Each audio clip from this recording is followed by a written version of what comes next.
இந்தியாவும் ஐரோப்பாவும் இணைந்து நடத்தும் மஞ்சூரியா கும்பு தற்காப்பு கலை சென்னையை அடுத்த மாமல்லபுரம் அருகே நேற்று நடைபெற்றது.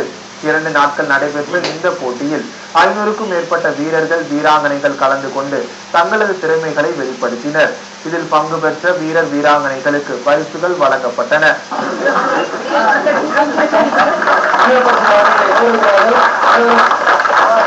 பள்ளி மற்றும் கல்லூரி மாணவ மாணவிகள் தற்காப்பு கலையை பயின்று வர வேண்டும் என்றும் அவை வாழ்க்கைக்கு மிகவும் உறுதுணையாக இருக்கும் என்றும் மதிமுக துணை பொதுச் செயலாளரும் மஞ்சூரியா கும்பு மாஸ்டருமான மல்லை சத்யா கூறினார். தற்காப்பு கலையை கற்றுக்கொண்டால் பெண்கள் ஆண்களைப் போல் சமுதாயத்தில் வாழலாம் என்றும் மல்லை சத்யா கூறினார்.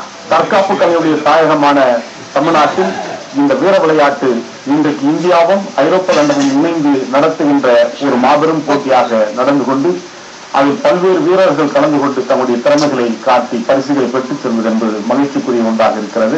இளம் பெண்கள் வாலிபர்கள் அனைவரும் தங்களுடைய திறமைகளை காட்டுகின்ற சிறப்பான ஒரு திறமையை காட்டியிருக்கின்றார்.